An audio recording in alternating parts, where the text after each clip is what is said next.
Bonjour à tous, content de vous retrouver en ce mardi 11 avril 2023. On a un Bitcoin qui vient de passer la barre des 30 000 $, l'Ether qui lui vient de passer son niveau des 1900 $. On a un marché en hausse en ce moment et justement dans la deuxième émission qu'on fera aujourd'hui, on va regarder le contexte global de marché qui s'annonce très intéressant pour les mois qui viennent. Mais on va concentrer cette matinale sur les cryptos qui concernent l'intelligence artificielle. On va aller en voir quelques-unes.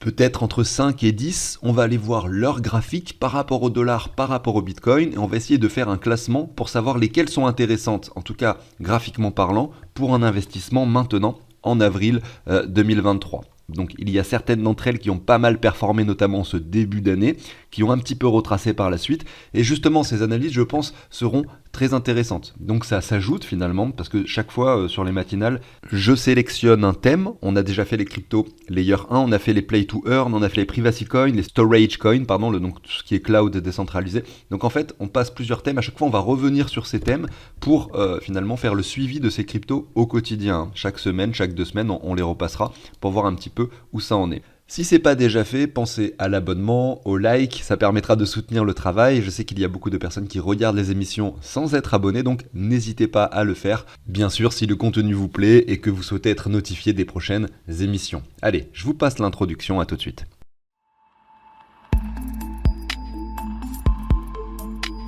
Allez, on est parti. Voici les top cryptos qui concernent l'intelligence artificielle. J'ai très envie de vous parler du Bitcoin et des altcoins, mais ça sera pour la deuxième émission du jour. C'est clair que là, nous sommes sur un moment décisif, sur un point de résistance très important. Est-ce que ça va casser? On a les 40 000 qui nous appellent, on le sait. J'ai très envie vraiment de discuter de ça avec vous, mais ça sera tout à l'heure. Aujourd'hui, on va parler des tokens qui concernent l'intelligence artificielle et je pense que ça va être tout aussi intéressant. Vous avez ici les top capitalisations. On va du coup commencer à regarder leurs graphiques. Voilà, je les ai sélectionnés pour vous. Par rapport au dollar, par rapport au Bitcoin. À la fin, on va faire un classement pour voir celle qui a le plus beau graphique, celle qui nous donne le plus envie, pourquoi pas, d'investir dès maintenant, donc le 11 avril 2023. On va commencer par RNDR, qui est la plus capitalisée. Effectivement, son prix est de 1,51 $. On semble vraiment avoir touché un point bas ici, puisque vous voyez que le marché a pas mal résisté, a vraiment latéralisé, c'est ce qu'on recherche pour un investissement. Une latéralisation qui a duré entre le mois de juin 2022 ici et le mois de janvier 2023. Ensuite, cette crypto-monnaie est passée donc des 40 centimes, qui correspond à peu près à son bottom actuel, pour aller chercher les 2,15 $. On revient sur les 93 centimes, et ce qui est intéressant de constater sur ce graphique par rapport au dollar, c'est que cette ligne désormais hyper intéressante. Si je zoome sur ce graphique, ça correspond à peu près au chiffre psychologique des 1 $, vous voyez, plus ou moins. Et c'est une ligne où on a eu une jolie clôture ici, une jolie cassure ici, et un joli retest ici. Donc effectivement, le prix des 1 $ finalement semble très intéressant pour cette crypto. Sauf qu'aujourd'hui, nous sommes sur les 1,50 $. Et donc, potentiellement, pour mettre un palier maintenant, c'est quand même moins intéressant. En tout cas, avec des dollars. On va voir ce que ça donne, RNDR par rapport au Bitcoin. Déjà, on voit que le graphique est différent. On avait une latéralisation, on va dire, assez latérale par rapport au dollar.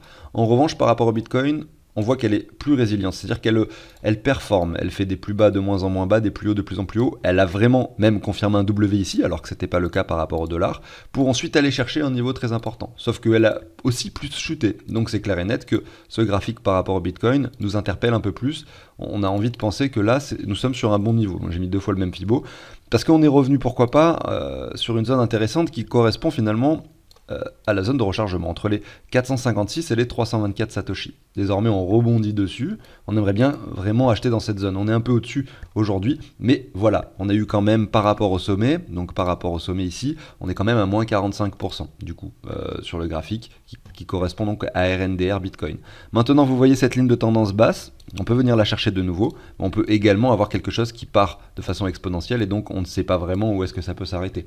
Mais on a cette zone de rechargement qui nous appelle, mais qui malheureusement a déjà été atteinte récemment. Et en fait, c'est intéressant de voir que, regardez sur le RSI, et ça c'est vraiment intéressant, c'est de voir que là, on a cette ligne de tendance qui est bien respectée, qui a été respectée, donc bon, plus ou moins ici, mais qui a été respectée à cet endroit-là, et également à cet endroit-là. Donc même si on ne revient pas chercher la ligne de tendance sur le graphique, donc qui concerne le graphique habituel par rapport au dollar, on voit que sur le RSI, cette ligne de support a été touchée. Et donc ce rebond, finalement, il est matérialisé pile poil sur cette ligne de support, au niveau du RSI.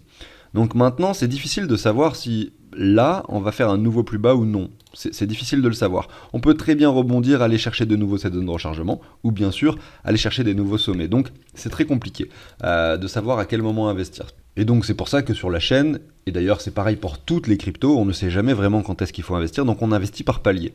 Donc maintenant, cette crypto-là, c'est la plus fortement capitalisée en ce qui concerne l'intelligence artificielle. Donc le raisonnement que j'aurais, par exemple, si c'était mon propre portefeuille, eh bien ça serait de me dire, voilà, ça peut être intéressant d'investir une très petite somme, parce que c'est le top capitalisation, parce que j'ai envie d'avoir ce genre de token dans mon portefeuille, notamment en ce qui concerne l'intelligence artificielle. Je vois que ça a quand même pas mal retracé, donc c'est vrai que là, vous voyez CoinGecko, vous vous dites, alors attendez, je suis dessus ici, 16% sur une journée, 20% sur une semaine, c'est une des cryptos qui a le plus performé, c'est peut-être pas intéressant. Mais en fait, quand vous voyez le graphique, vous voyez que si, c'est pas si mal, parce que depuis le mois de février, on a fait que chuter, on est revenu chercher une zone de rechargement, etc. Donc même mettre un petit palier maintenant, c'est pas si déconnant finalement. Donc on pourrait se dire, on va retourner sur le graphique de RNDR par rapport au dollar, parce que je sais que beaucoup investissent avec des dollars, même si là en l'occurrence c'est clair et net que c'est beaucoup plus intéressant de l'acheter avec du bitcoin. De toute façon on le sait, l'altcoin dominance est très basse, en l'occurrence c'est beaucoup plus... Enfin, quand je dis, il y a beaucoup de personnes qui me posent des questions, qui me disent mais je comprends pas pourquoi tu analyses les graphiques par rapport au bitcoin, pourquoi tu dis que c'est plus intéressant d'acheter avec du bitcoin, de toute façon ça revient au même au final. Mais en fait pas vraiment, parce que si vous avez par exemple du bitcoin dans votre portefeuille et que le bitcoin monte, vous voyez, alors que les altcoins, eux, stagnent par rapport au dollar ou descendent un peu par rapport au dollar. Là, si vous les achetez au bon moment, et que juste après ça monte par rapport au Bitcoin, vous allez faire une énorme affaire. Hein. Beaucoup plus que si vous aviez pendant toute cette période de temps conservé des dollars plutôt que d'avoir du Bitcoin, tout simplement pour acheter après du RNDR, vous voyez, ou n'importe quelle crypto en l'occurrence. Donc c'est pour ça que c'est toujours très intéressant de jongler entre les cryptos. Et en ce moment, c'est pas un moment où c'est forcément très pertinent d'aller acheter avec des dollars. Mais pour les nouveaux arrivants, c'est toujours intéressant, pourquoi pas, de mettre une petite partie de son argent quand même dans les cryptos, malgré le fait qu'on soit assez élevé. Parce que malheureusement, c'est toujours comme ça, les particuliers arrivent toujours trop tard. Et en ce moment, je le vois bien sur la chaîne, j'ai de plus en plus de vues, de plus en plus de personnes qui posent des questions. Des personnes qui veulent de nouveau utiliser mon tableau, qui ne l'ont pas utilisé, par exemple, l'outil que je vous partage sous l'échange d'une donation. Des personnes qui m'avaient fait une donation il y a 2 ans, qui ne l'ont pas utilisé, ce tableau, depuis plus d'1 an, et qui reviennent vers moi parce qu'ils voudraient l'utiliser de nouveau. Donc je vois qu'il y a beaucoup de personnes qui s'intéressent de nouveaux marchés, simplement parce que les cryptos montent. Voilà, ça c'est quelque chose de normal, c'est comme ça, c'est la psychologie de l'être humain. Quand ça monte, on s'y intéresse de nouveau. Mais le Bitcoin est passé ici des 15 400 $, moment où personne ne voulait investir, bien sûr, à aujourd'hui les 30 000 $, moment où beaucoup plus de monde sont en train d'acheter du Bitcoin, alors qu'il vaut 2 fois plus cher. Ceux qui ont acheté ici 5 000 € de Bitcoin, maintenant ils en ont 10 000, vous voyez. Ceux qui achètent 5 000 € de Bitcoin maintenant, pour que ça passe à 10 000 €, il faudrait que l'on monte 60 000 $. Donc c'est-à-dire quasiment sur un nouveau sommet au niveau du prix de Bitcoin. Donc évidemment, c'est toujours beaucoup plus intéressant d'acheter des niveaux bas. Et donc c'est pour ça qu'on raisonne par palier et qu'on parle de ça au quotidien sur la chaîne. Maintenant, comme je le disais, un nouvel arrivant qui s'intéresse au marché maintenant, c'est pas forcément négatif. Vous pouvez très bien mettre une petite somme d'argent ici, attendre de voir des bougies rouges pour recharger beaucoup plus. Mais au moins, vous vous libérez l'esprit et vous vous dites, voilà, si ça monte, au moins j'en ai acheté un petit peu. Je suis plus libre en termes de mindset, de psychologie, vous voyez. C'est pour ça que les paliers sont toujours cool à prendre en compte. Ça évite de faire des bêtises de façon générale. Voilà, donc j'en ai fini avec cet aparté qui n'avait rien à voir avec l'émission du jour. Je vais continuer avec la seconde crypto, il s'agit de Agix. Donc le token est assez récent, en un coup d'œil j'arrive à voir qu'a priori ça va être beaucoup moins intéressant que RNDR, là pour le mois d'avril. Il va falloir attendre un petit peu plus, être un peu plus patient pour Agix, puisqu'on est encore sur les 40 centimes, là le sommet ici qui a été atteint c'était les 67, sur une mèche, mais vous voyez qu'on jongle sur ce niveau-là, un RSI qui dégonfle beaucoup.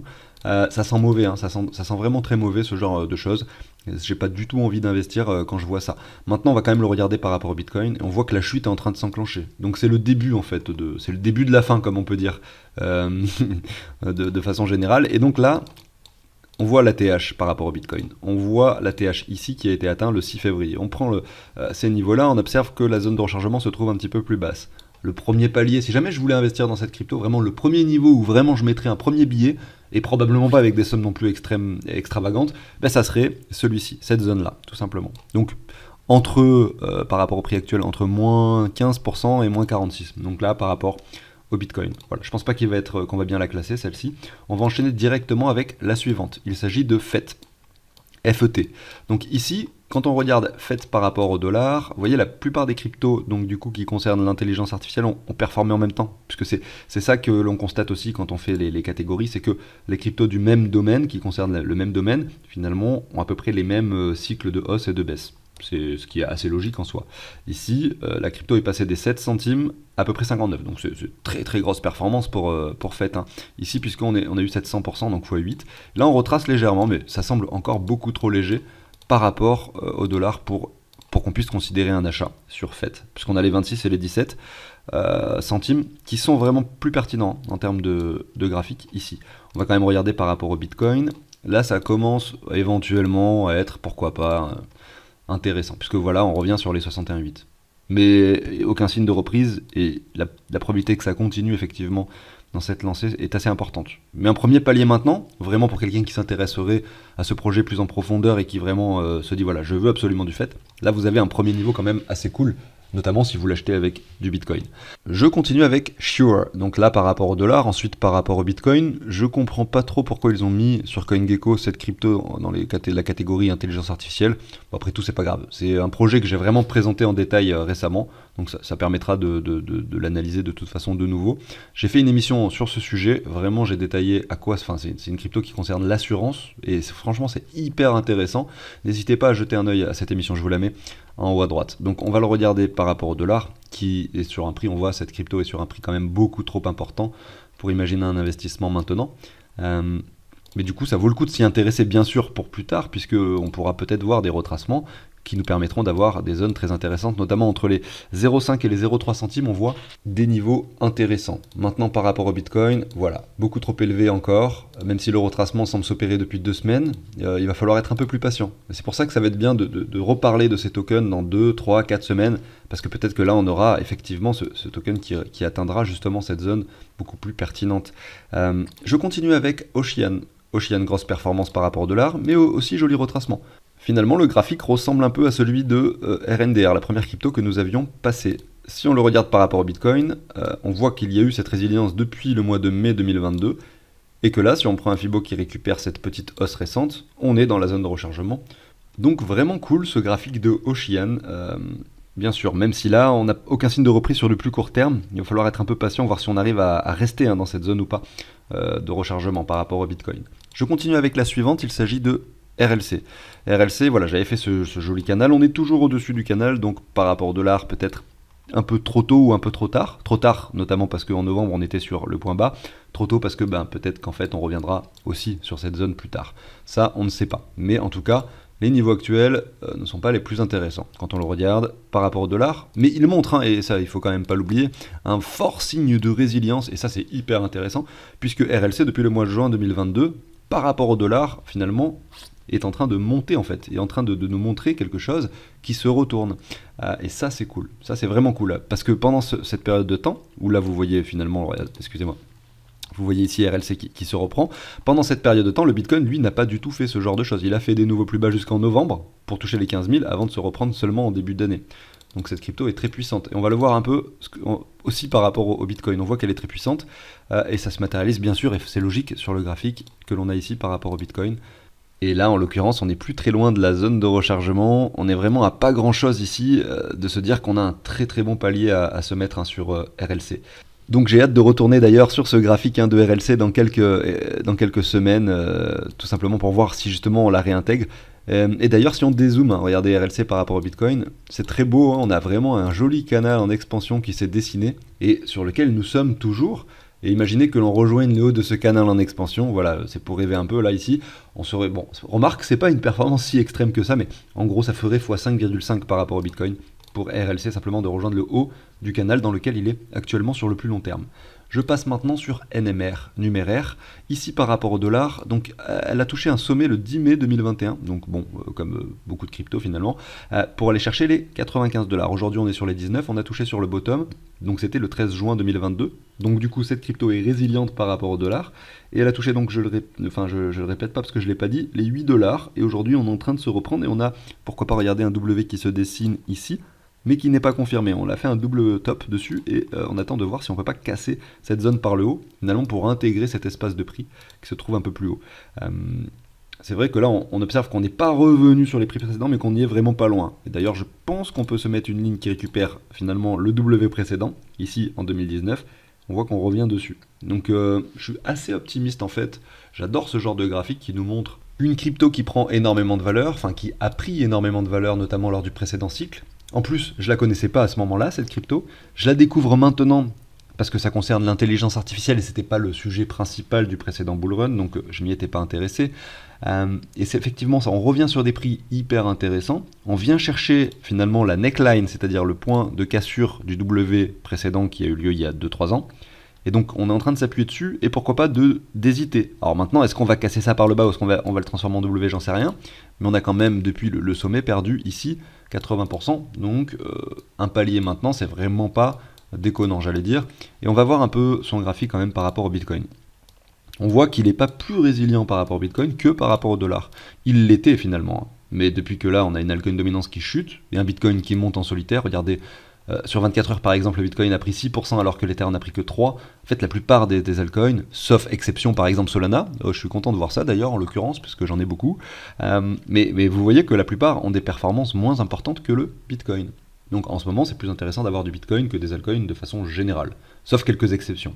Voilà. Donc, du coup, eh bien, là, on est venu casser cette ligne ces dernières semaines, et du coup, on ne sait pas trop jusqu'où ça va aller. On peut simplement supposer qu'on revienne dans la zone de rechargement dans laquelle nous sommes actuellement. Nous avons ici ce niveau des 551 Satoshi qui nous fait de l'œil. Voilà. En tout cas, on est dans une bonne zone d'achat sur NMR quand on le regarde par rapport au Bitcoin. Et du coup, je vais pouvoir vous faire un classement de ces cryptos, notamment de la moins intéressante à la plus intéressante pour un investissement qu'on pourrait imaginer maintenant, en avril 2023, sans prendre en compte, on va dire, le fondamental, les news qui arrivent, etc. Vous voyez, je ne fais pas un classement finalement de la crypto la plus prometteuse, je fais un classement du meilleur graphique, de celui qui nous donne le plus envie de mettre un palier d'achat. J'ai mis en 7ème position Sure, même si c'est un projet que j'ai présenté, une crypto que j'ai envie, effectivement, sur laquelle j'ai envie d'investir un peu plus, que j'affectionne particulièrement du coup, j'attends des niveaux plus bas. Et justement, dans les prochaines émissions, on les observera peut-être, ces niveaux plus intéressants. En 6ème position, on retrouve Agix. Bien qu'on revienne sur un niveau qui, pourquoi pas, pourrait sembler pertinent, on voit qu'on a énormément performé en ce début d'année et que la zone de rechargement se retrouve quand même pas mal plus basse, notamment ici sur le graphique par rapport au Bitcoin. Maintenant, en 5ème position, on retrouve FET, FET, qui a un graphique à peu près similaire à Agix, sauf qu'on n'a pas fait de nouveau sommet, enfin en tout cas c'était très léger ici par rapport au Bitcoin, et on revient sur les 61,8. Donc finalement tout est plus joli ici en termes de graphique, c'est la même chose en un peu mieux finalement. Maintenant en 4ème position, je crois que j'ai mis, voilà, RLC. Alors pourquoi j'ai mis RLC ? Parce qu'on a vu que sur le graphique long terme on était plutôt en bas, que même si là on ne revient pas chercher les 61,8, finalement la hausse ici est certes importante, mais on peut s'attendre à beaucoup plus sur ce genre de token. Maintenant, attention, il y a des niveaux inférieurs qui peuvent bien sûr nous attendre. Maintenant, en 3ème position, j'ai mis NMR, numéraire, qui, regardez, a un graphique à peu près similaire à celui de RLC d'ailleurs, même si sa performance était beaucoup plus explosive ici en 2020. Non, c'était quoi ? Ah oui, c'était en 2020 qu'effectivement, là, par rapport au Bitcoin, elle a fait un sommet, cette crypto, en 2020. C'est ce qui est pas forcément évident, puisque, regardez, c'était en août 2020, c'était l'alt season qui s'est déroulée avant que le Bitcoin, finalement, commence son envolée, vous voyez ? Donc c'est intéressant de voir ça, j'avais pas constaté tout à l'heure. Bref, on revient sur des niveaux très intéressants pour numéraire. Donc le petit palier d'achat en avril 2023, pourquoi pas ? On passe sur la numéro 2, il s'agit de Ocean. Voilà, Ocean, qui pareil est grosse performance au début d'année, donc là évidemment surtout pas le moment d'acheter. On retourne sur un niveau beaucoup plus intéressant, regardez on le voit sur le graphique ici, donc très très cool, pourquoi pas un investissement sur Ocean. Et en numéro 1, je mets du coup RNDR. Alors pourquoi est-ce que j'ai mis RNDR en numéro 1 alors qu'on n'est plus dans la zone de rechargement ? Contrairement, donc là ici par rapport au Bitcoin, contrairement à Ocean qui lui l'est encore, eh bien la raison c'est que, on observe que ici, sur Ocean, la résilience par rapport au Bitcoin est moins évidente, alors que sur RNDR, on observe vraiment cette résilience de façon très précise. Alors je vais supprimer le Fibo, regardez, puisqu'on a vraiment une tendance haussière qui s'est dessinée, un W qui s'est cassé, on revient tester un W, vous voyez ici, alors que sur Ocean, là, je vais revenir dessus, pardon. Vous voyez que là, on n'a pas de W évident, et finalement, la ligne qui se trouve un peu plus basse, la ligne finalement de neckline qu'on pourrait considérer, vous voyez, notamment avec ces différents points de support. Bon, après, en termes d'investissement, ça se vaut, Ocean et RNDR. Mais c'est clair que le graphique de RNDR est légèrement plus joli, simplement en termes de graphique. Et puis en plus de ça, il est plus capitalisé que Ocean.